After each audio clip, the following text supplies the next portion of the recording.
So I'm Kristi Hemmer, and I would like you to share in a moment your name and what brought you here. For me, it's a extension of International Women's Day, and my business is Academy for Women's Empowerment. We're a social business, which means we're solving a social question with a for-profit model. So for me, for women who really thrive on purpose and community, it's answering a social question, but also having a good life as well as doing good in the world. You may have heard doing good is good for business, and that's what we are working on. So we've been in business for 5 years, and part of the other reason I'm here is I'm actually an iLab entrepreneur graduate in 2014. I was the social impact scholarship winner, and so for me, part of this social business is to give back. And so for me, being here, it's part of the give back.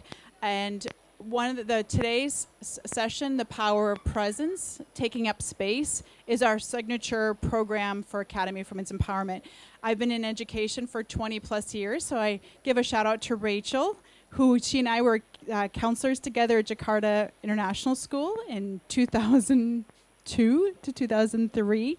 And then also Helen is here. She is actually, I have my master's in counseling, but she is my teacher for my coaching program in California back in 2010. So it's interesting how like-minded people continue to crisscross across the world. I haven't seen Rachel or Helen since then, and then I see them in Bali at my talk. So talk about, small world. So I'd like for each of you to share your name and then what brought you here today.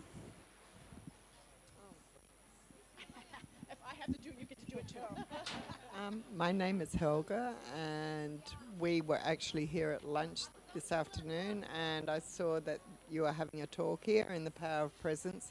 Just caught my eye.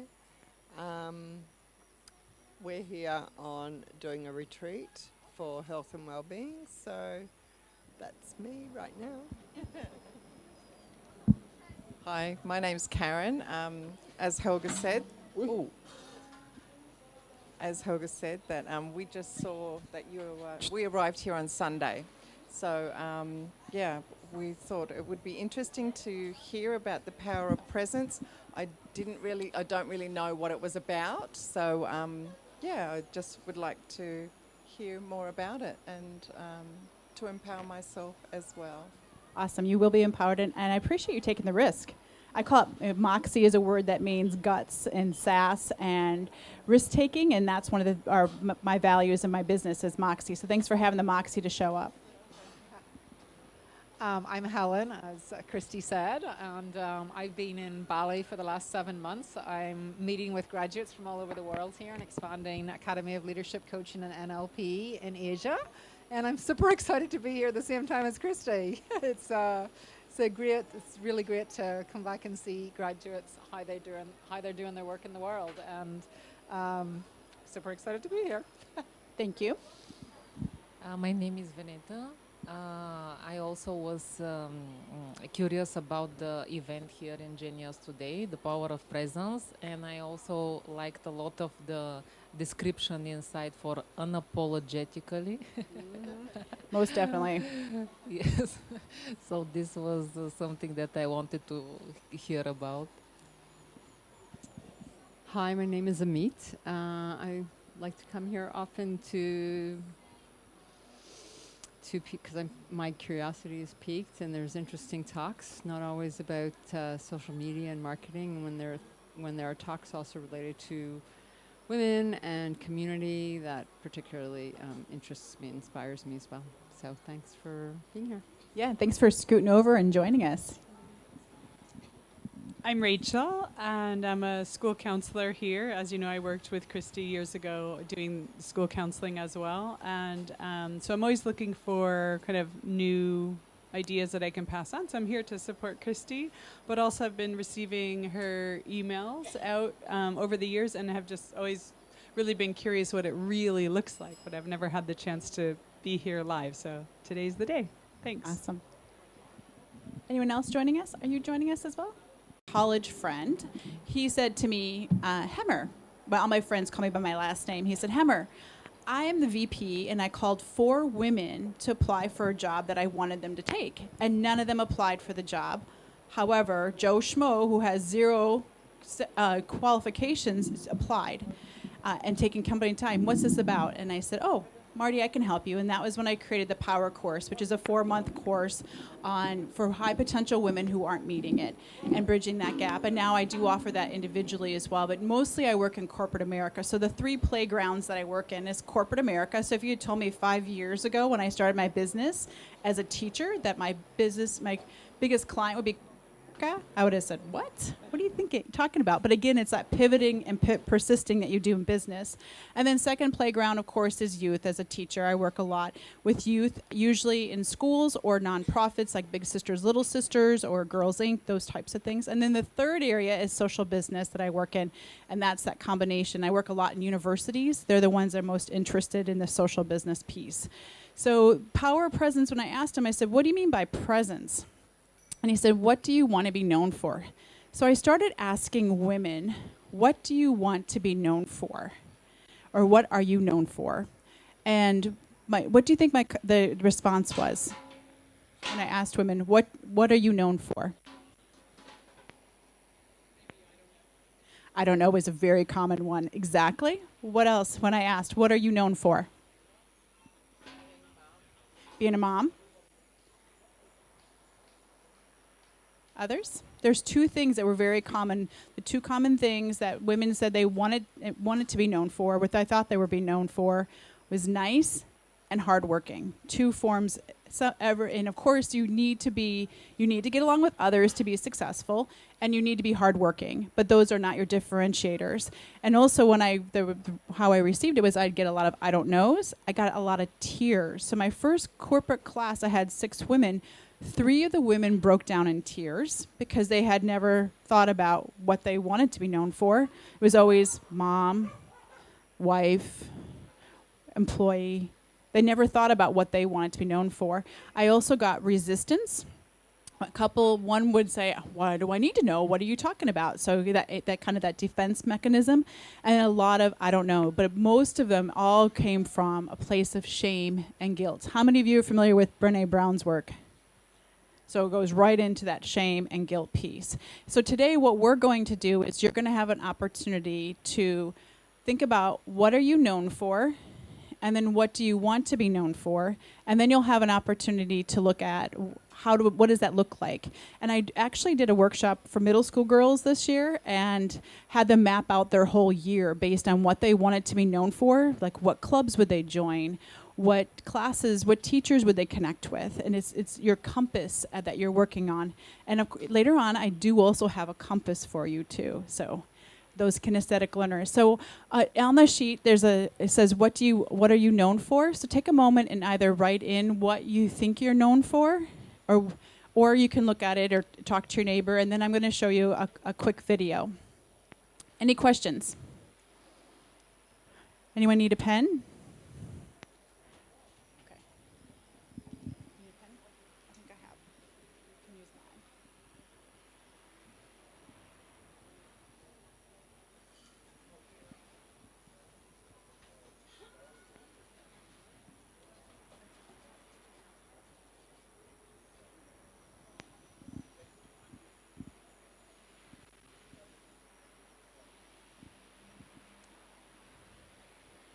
New pen?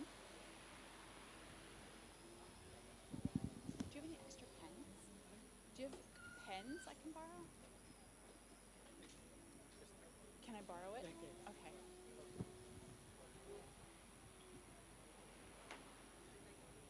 It's the servers there. Took it right off his shirt.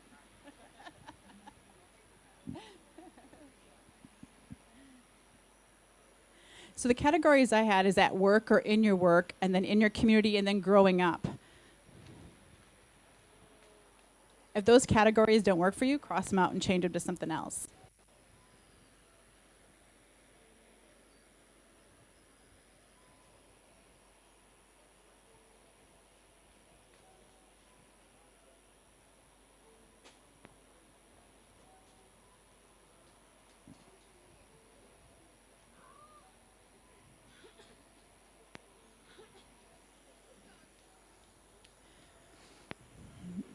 So as you're filling in the left-hand side about what you think you're known for, I'm going to show a quick video, and I want you to start thinking about what do you want to be known for. Those are things maybe you're known for, but then if you're digging deeper, what do you want to be known for? And for an example, when I did a talk for some high school students, one of the girls, Amanda, said, "Kristi, what's your muse?" And I said, what do you think it is? What do you think drives me? And she said, "To serve others." And I'm like, nope, I'm not here to serve others. I'm not a caretaker. But what my word was, and how many of you read Rachel Hollis's book, Girl, Wash Your Face? Okay. So she talks about that women typically are expected to serve others. And when they do something besides serving others, it's questioned. And so when she said, "Oh, you want to be known for serving others," I said, "No, I want to be a change maker." And now, after 5 years, really what I want to be known for is a thought leader. So a change maker was somebody who did change, who made impact. But now I'm really looking at a thought leader and how that changes, and we can talk a little bit more about that. But I want you to think about what you want to be known for and how that might differ as we watch the video.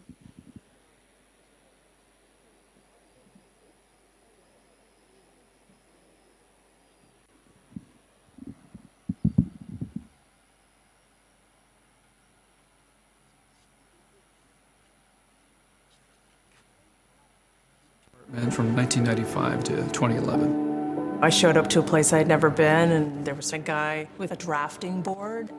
We couldn't see them, they couldn't see us. Tell me about your hair.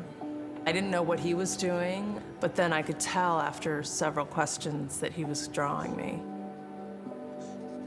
Tell me about your chin.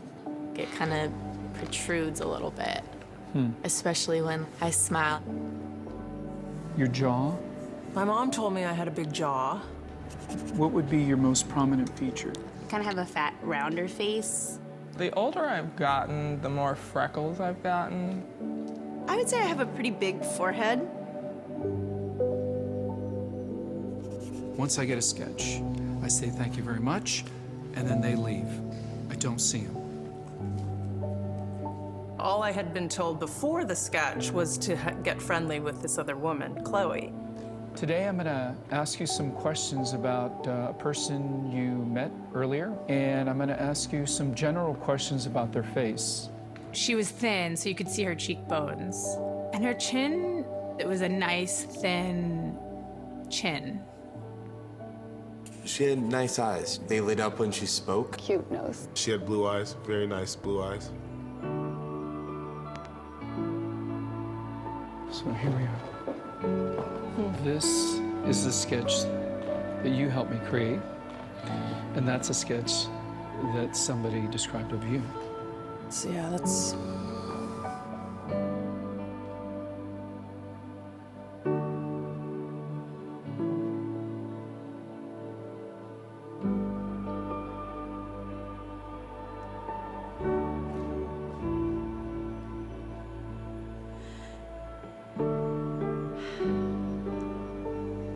She looks closed off and fatter, sadder too. The second one looks more open, friendly, and happy. I should be more grateful of my natural beauty.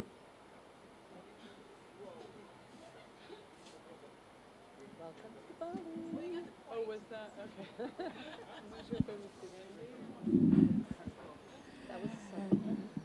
You get the point. What was the takeaway from what you did see?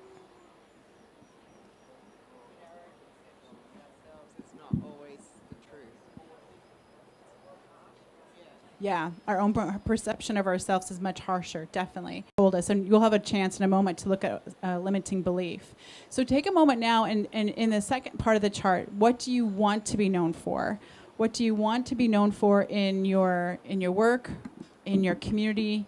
And then growing up, you can add something there if you want, or how you want to flip that. I know for me, like growing up, it was great to go to college where people didn't know me. I could really be who I wanted rather than what the teachers had labeled me as smart, nice, Kristi, which those are great characteristics, but they're not my differentiator.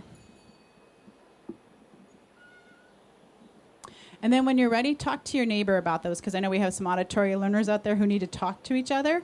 And so share with each other, either column, whatever you want, and pair up or 3 people, just make sure everyone's included.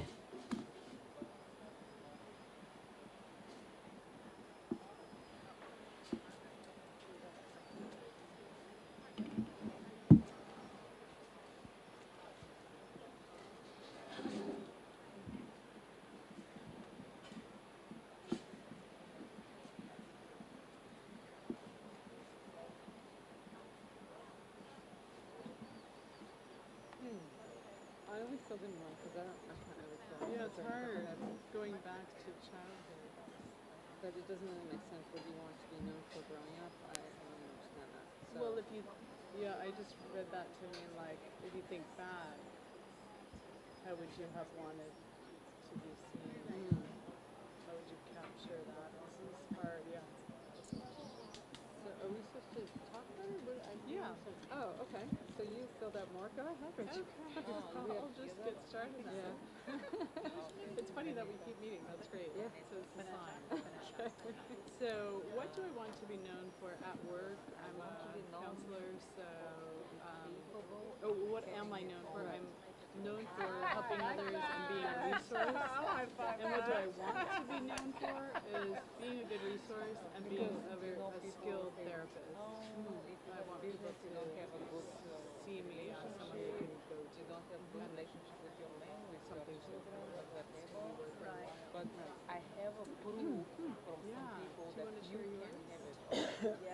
It takes really. I didn't really fill it in. I think there are a lot of different things in terms of what I'm known for. Probably you my can do it. discipline and a little When bit I of think close about to those people, people, attempting to be close to perfect.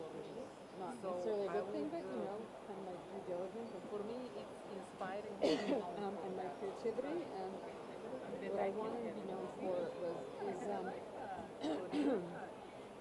because I'm trying also to shift a little bit my work from only being a writer to doing more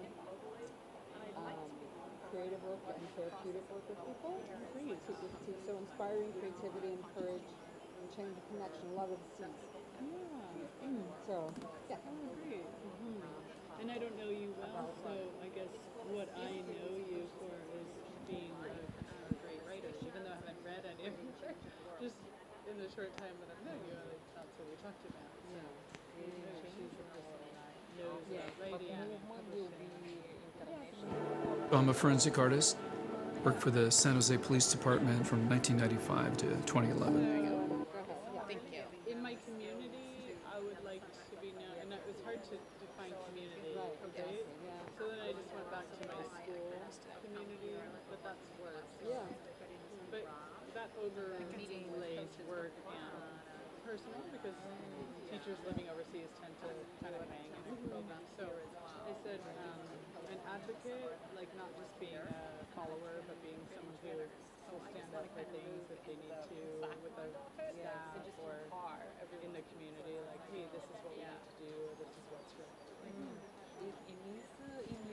And being a fun, like a fun community member, being someone who's gonna like go along on the, the outing on Friday night, or being someone who will be there for happy hour, see a friend present, and just being there and being social.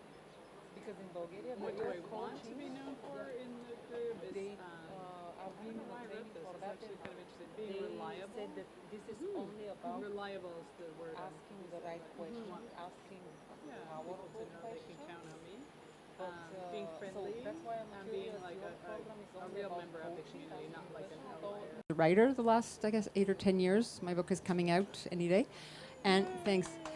But I've also been doing a lot of in the arts over all these couple decades, and facilitating workshops. And I want to move into doing much more, more of that kind of work, individual session or workshops. So I would say that I would like more to be known for, inspiring creativity, bringing that up out of hidden spaces and, connecting people and helping them find more courage through their creative expression and things like that. So I don't know if that answers your question, but.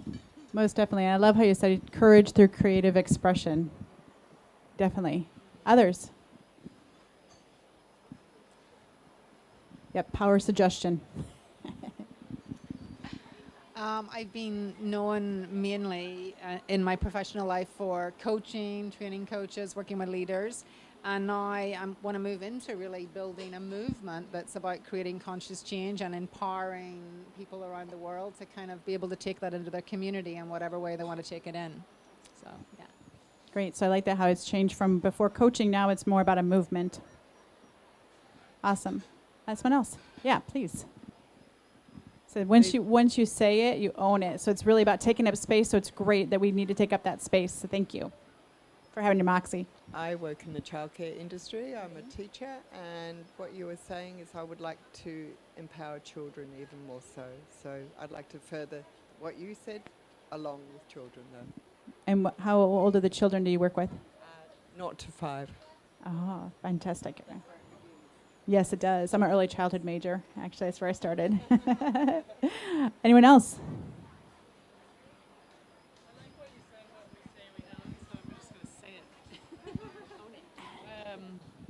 I was looking at the one, because the other ones were kind of aligned, but the growing up one, I feel like I was known for, I'm one of 4 girls in my family, and then we have a brother, and we were kind of known like for being pretty or being like the Gerbic sisters, and we just drew a lot of attention, the 4 girls. So I'd rather, I'd like to be known for having been kind and outgoing as a young person rather than for being pretty. Great. And with that kind and outgoing, what did that actually give you? If we were going to go a little deeper, what did kind and outgoing give you as a young girl or even now? Well, I was very outgoing.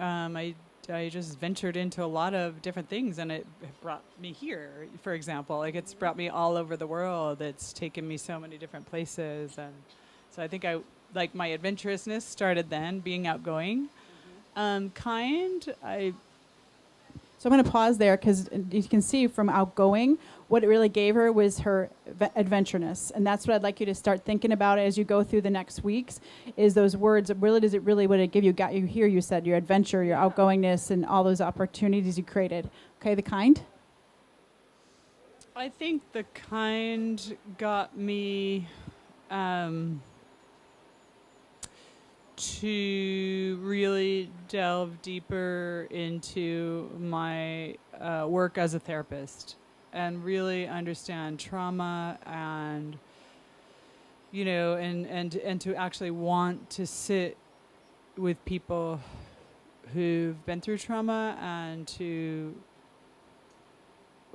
have the genuine desire to help in that way.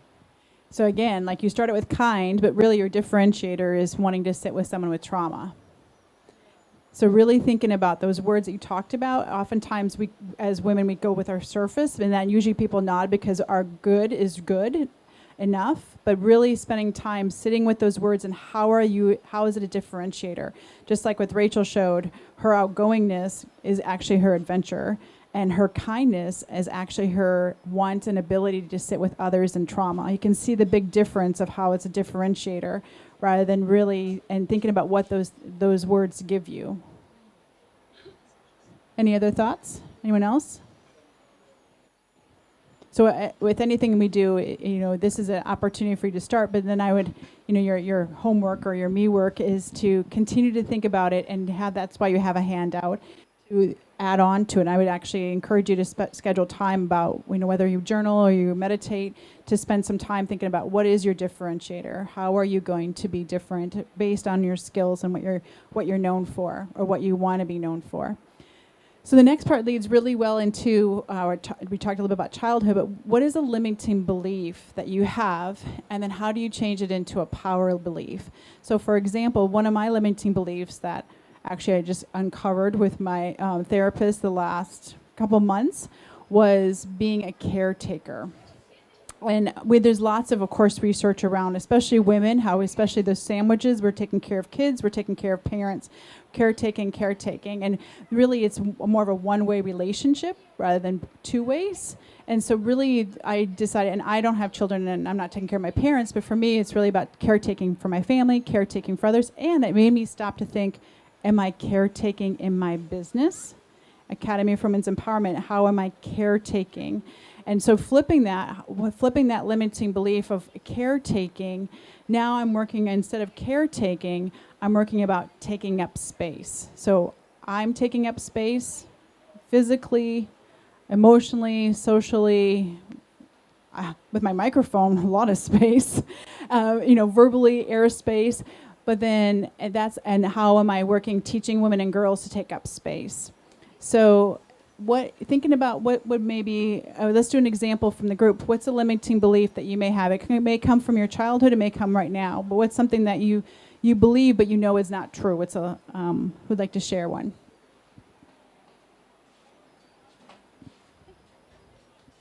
Thank you. My note is not in my phone. So I was known from childhood that I'm stupid in terms of grades, and it affects almost every area of my childhood. So it's really hard and long. It takes a long time to convince me that I'm smart just like everybody else. We are smart in our own ways, in our own subjects. So until I believe firmly that I have to defend myself to my parents that no, I'm not stupid. I'm smart just like you, but we just have different types of smart. I really appreciate your vulnerability. So let's clap. But I love that you already flipped it to your power belief. So before your limiting belief was stupid, you knew that wasn't true. So now you're smart in your own way. Is that how you flipped it? Do you believe that? First, I believe. Hi, doggy. Do you have another member? Yes. First, I believe that I'm stupid.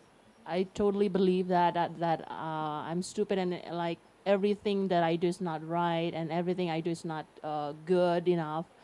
So it takes so many years. It takes from elementary to maybe over college, and then I move out from my parents since I got married. And eventually I got a relationship that was pushing the same limit. But then in that kind of relationship, because I was fighting to one-on-one with my husband, and this one is same level with me.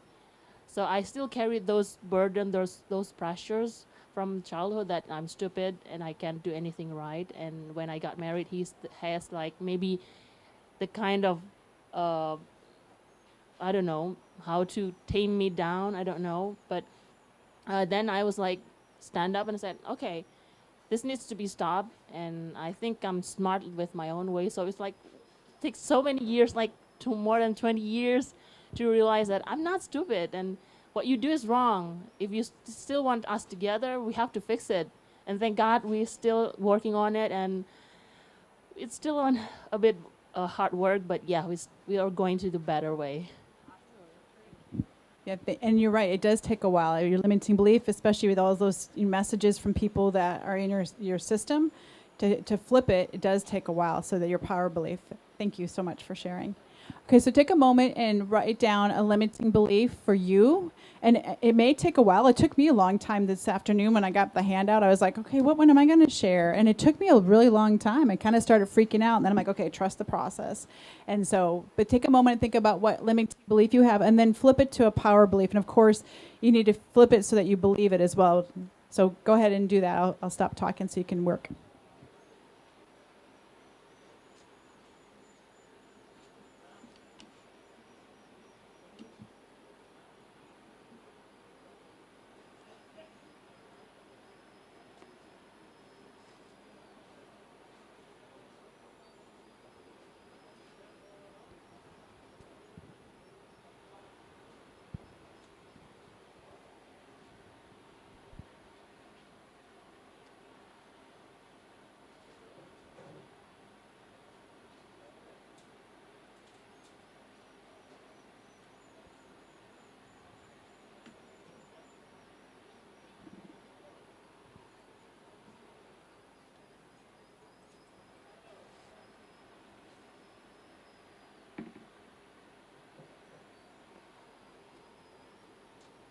Go ahead and share with your neighbor or your partners, your table.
And with the compass part, I can see you need a little more time, so we'll give you more time in a little bit as well.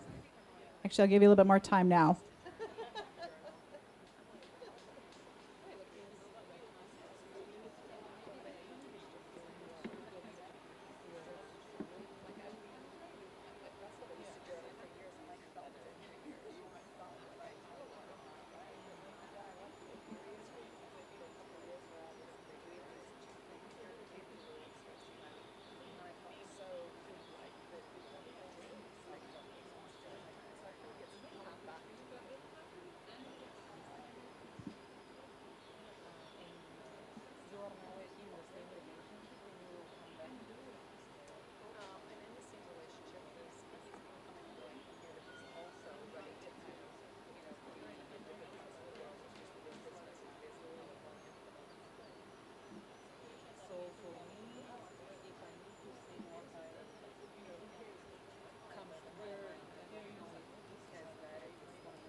Okay, are we ready? Thank you. I mean, the greatest compliment to a teacher is not being able to get her class's attention, right? I mean, that what you created is so yeah, exactly.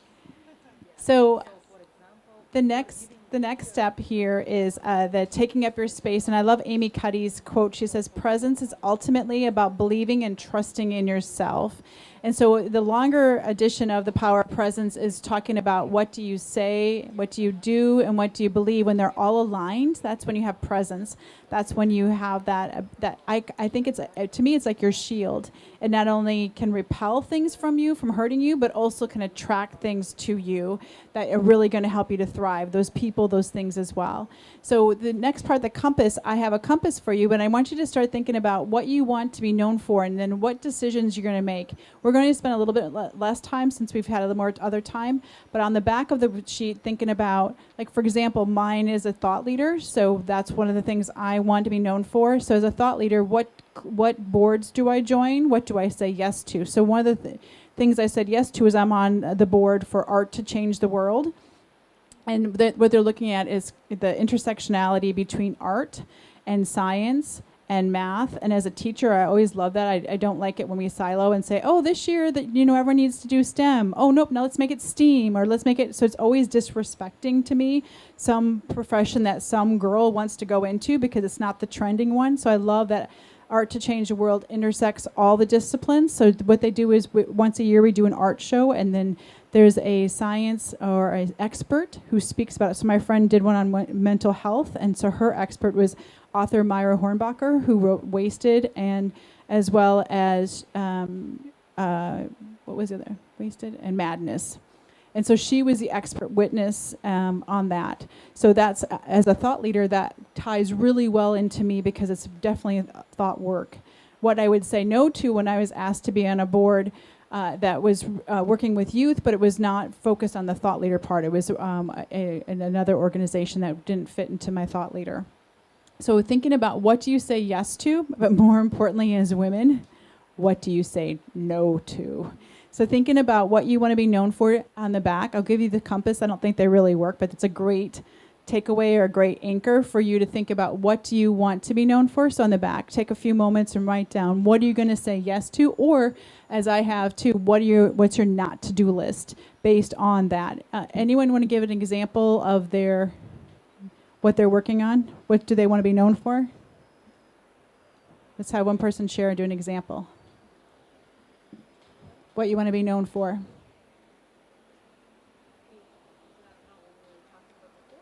Yeah, what you were talking about before. What do you want to be known for? Who'd like to share? Do you mean the same thing? Yep, the same thing from before. Yep. Yeah, so just like for you. Yep. Yeah. Okay. So I want to be known for creating conscious change and having a movement that supports that through coaches around the world who are developing it into their own area and that they want to create that in.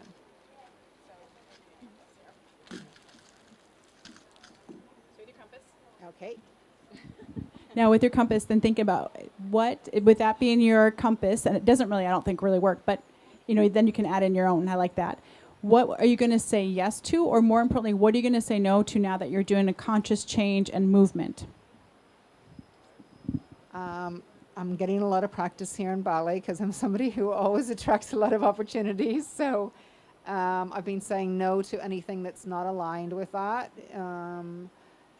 I've been saying no to being a part of other projects that sound really exciting, but they're not really aligning with my mission, or they would take time away from that.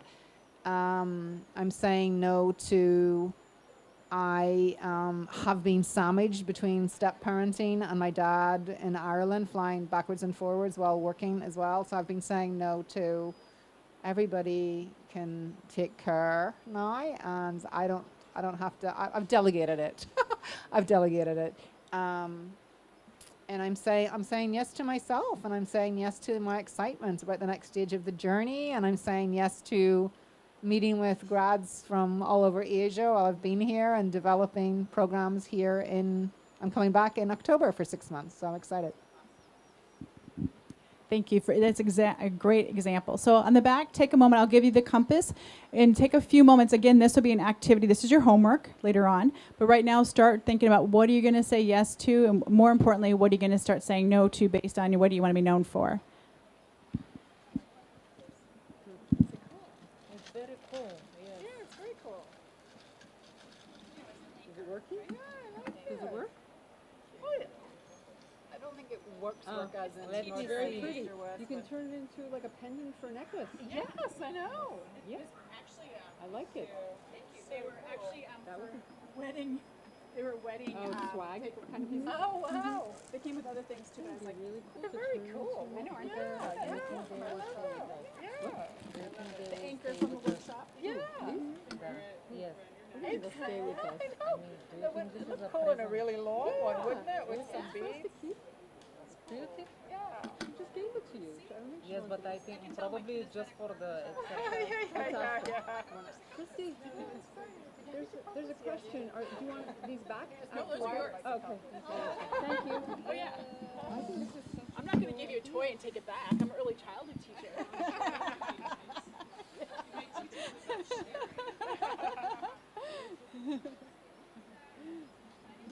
I got them on Amazon. Yeah, so in the back is your compass. You're thinking about what in the next 90 days or 3 months or 6 months or semester, however, I think in quarters now as a business owner, what are you going to start saying yes to or no to? Just start, journaling it or writing it or drawing it. And again, this is just the start to get you to start thinking about it, and then your homework is to continue it later on.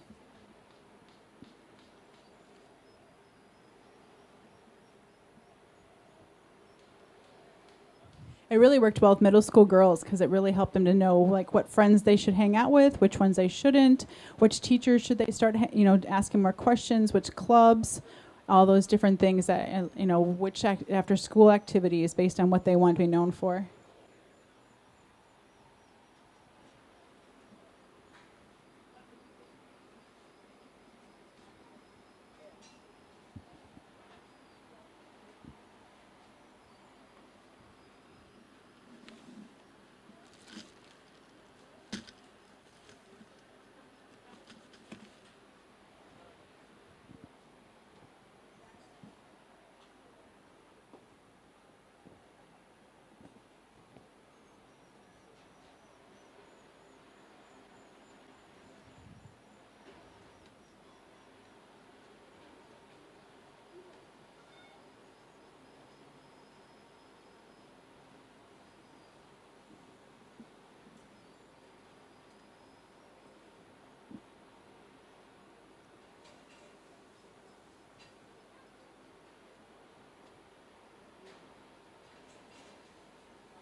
your last thoughts so you don't lose them, and then also when you're going to continue to work on your compass.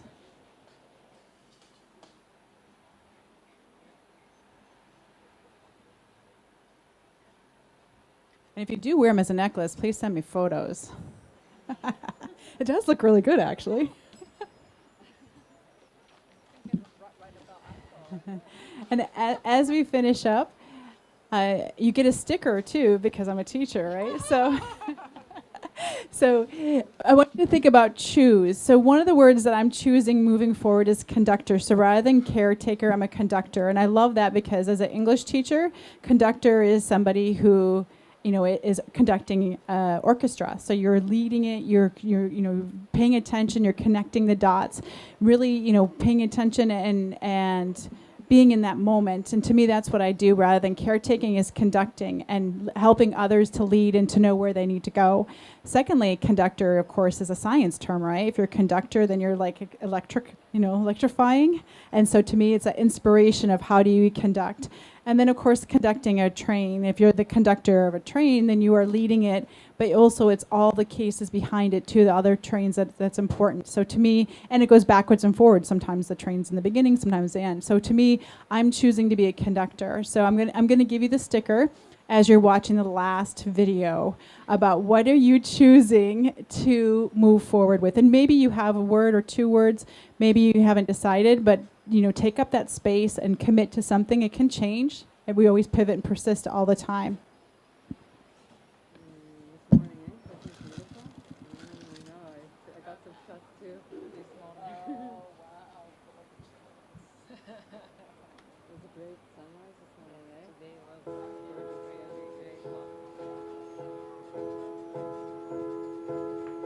It was my choice.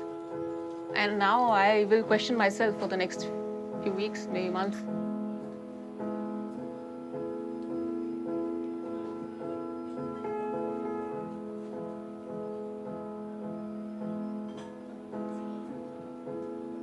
We had an option of 2 pathways to walk, and they led to 2 doorways. It was a bit confronting, actually, to be honest, to see these big signs and feeling like you had to choose and be self-conscious of how you perceive yourself and perhaps if it lines up with how the rest of the world perceives you. I went through the average door. Really? Yeah. Oh my gosh. Yeah. I didn't even hesitate. 漂亮对我的概念来说，就是像明星那种遥不可及的那种。我走的是一般。Mas eu acho que é mais porque eu me arrependi da escolha, porque era diferente do que eu vivo, é diferente do que eu sou. Am I choosing because of what's constantly bombarded at me, what I'm being told that I should accept, or am I choosing because it's what I really believe? I walked into that door which said average, and I didn't feel really good after that, because obviously I had rated myself average and nobody else.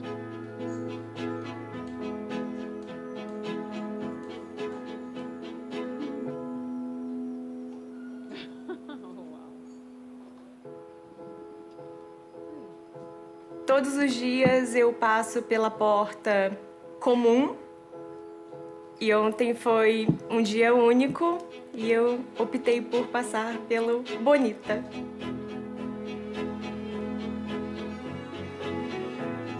I wanted to go through the average door, but my mum just pulled me over to the beautiful door.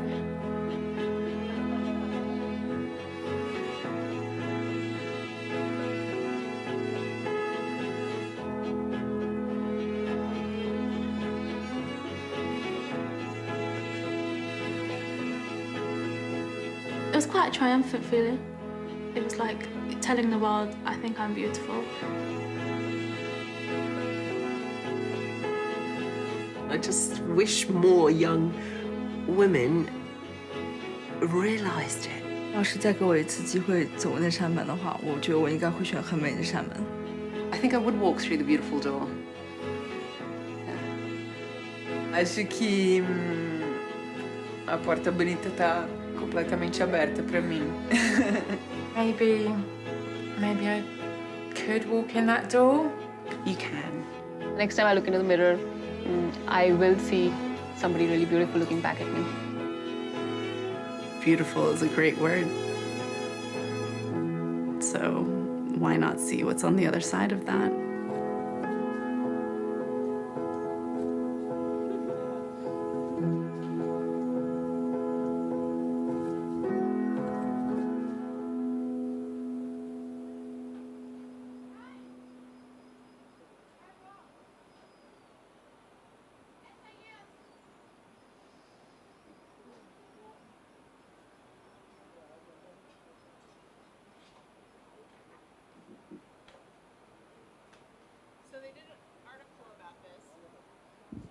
They did an article on what percentage do you think of the women, and this is in 5 different countries, as you could probably tell, what was the average of women who went through the average door?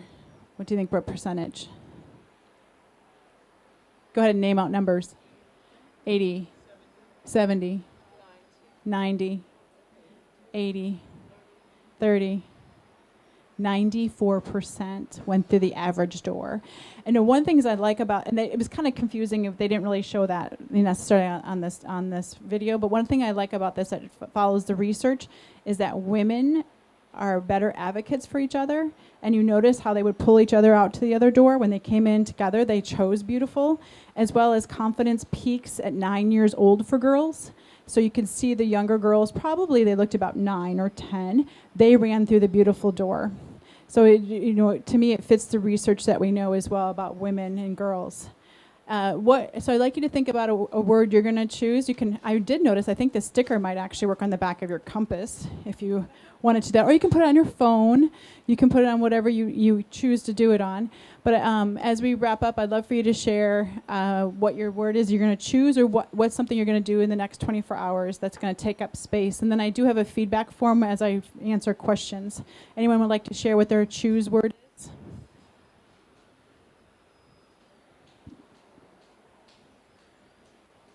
What are you going to choose?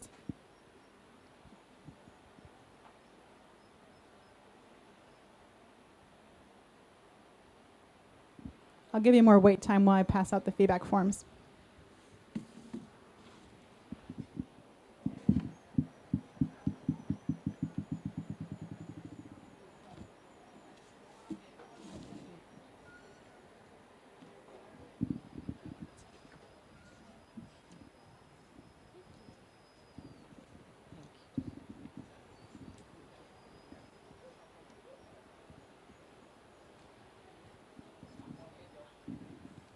Anyone come up with a word for choose?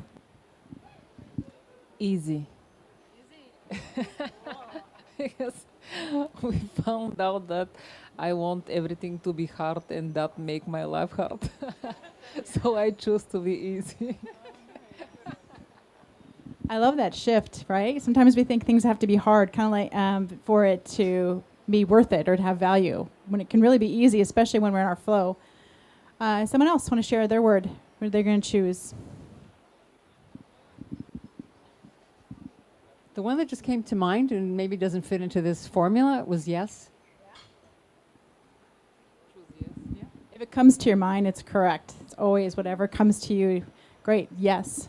I do have extra stickers in case you want more than one, too. So afterwards, you can ask me for another sticker. And what's something you're going to do in the next 24 to 48 hours to take up space? Someone who'd like to share what they're going to do to take up space, personally or professionally. I didn't understand actually what that means to take up space. So to take up space to me means you're taking up, so my big question why I started my business was, why do girls and women shrink? In a classroom, in a boardroom, in a conversation. So I've been to 60 countries or plus. And it didn't matter if I'm working with the women in El Salvador who live on $1 a day, or if I lived in Tokyo and they were living on $1 million. It was the same no matter where I was. And it's about that shrinking. And I really saw it when I taught 6th grade and then went to 8th grade. It was unbelievable. Teaching 6th grade, the girls would raise their hand at the beginning of the year, and I'd be like, girls, put your hands down, boys, raise your hand. Then I went to 8th grade, and I knew all the research. I read Mary Pfeiffer. I read all those things.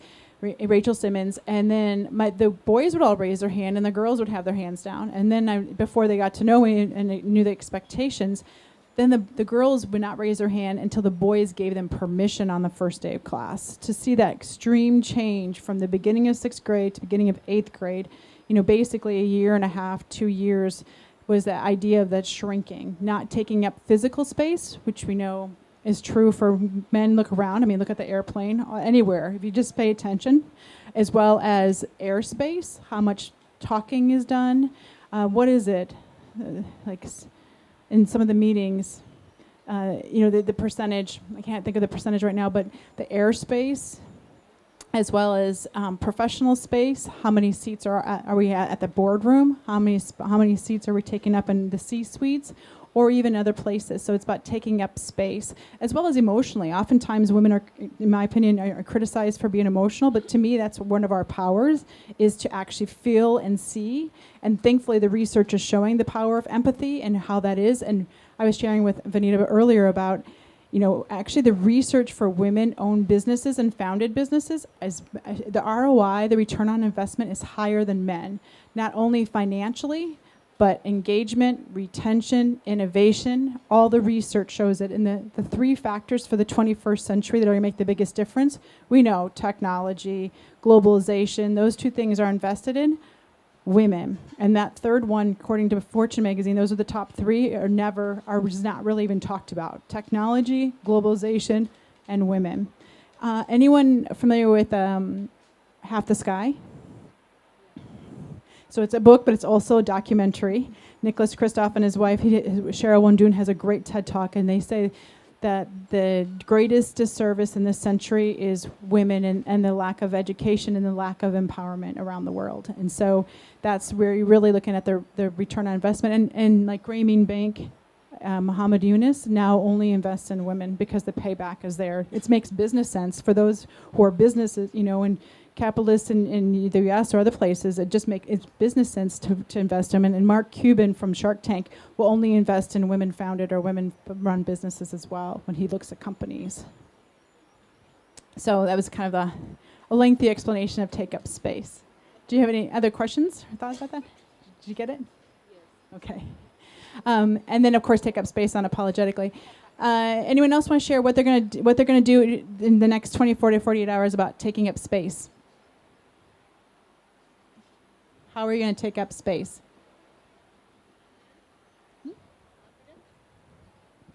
Confident? So more confidence. Awesome. Who else like to share?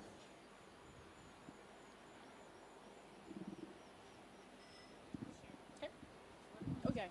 So I wrote courage, and I was just trying to think how, because I think courage is behind making any kind of change. So just having the courage to just do stuff.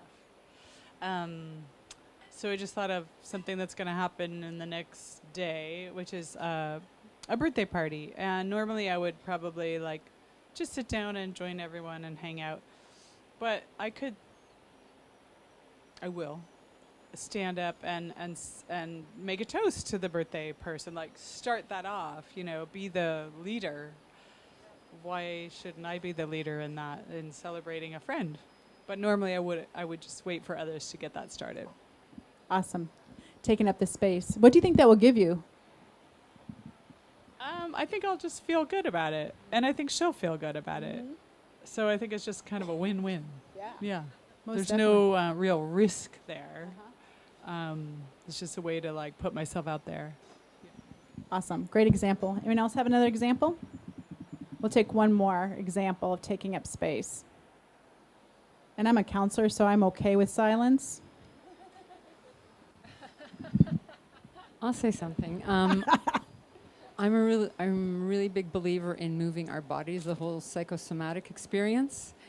And I try, other than yoga and walking and whatnot, I try to move my body as often as I can. And I think that's really facilitates in myself and other people being able to take up more space, even psychologically, So I feel like I'm going to try to, in the near future, just try to encourage people also to move their bodies as much, and also because we are so connected to our devices and our bodies are so enclosed, I think it's really important. It really has that connection between body and mind. If you move your body in the space, you know, maybe you can move out there in many other ways also. Most definitely. There's really great research around that too, around cortisol and testosterone as far as stress. Amy Cuddy's TED Talk is great about that. Okay, thank you for filling out the feedback form as a solopreneur. That helps me to get to grow and to make the workshop even better. And any questions that you have as you're doing the feedback form? How do I maintain? Do you mean like the business or maintain?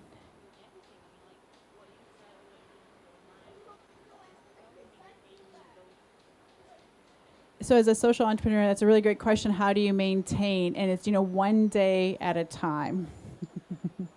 And I'm learning strategies. I think the first 5 years of my business, I did everything and finding out what really I love to do and what I'm really great at. My friend used to say to me, you're quit multiplying, you're supposed to be dividing. And so really it was about really being particular about what I say yes to and what my niche is. And it took me a little while to say, oh, I'm a teacher, but I really love working with corporate American women because it changes the system so much. And as a teacher, people are like, but don't you work with girls? Don't you work with girls? I'm like, yeah, I do. But my main focus is corporate America because that's where the power is. And I'm a systems person. And if you're going to change a system, go where the power is. And I love, actually, women that I work with not only lead differently, they expect their leaders to lead differently, and their family dynamics change because of the power course and the work that we do. So, but really it's day by day. And part of the reason I'm here in Bali for a month is because it is my way to recharge. Did I answer your question? I think kind of like what you said about you're smart in your own way, it's taking care of yourself in your own way as well. But making sure you take care of yourself. Other questions? Also, I guess one other thing I'd say is a team. You know, when I have my clients, I have like Team Kelly or Team, Amy, but, Team Kirsty. And one time I was having a hard time and my boyfriend did something and it messed up my laptop. And he's like, I'm on Team Kirsty. And I was like, yeah, you're right. He really tried to help it. It didn't work, but he was on Team Kirsty, how he approached it. Any other questions?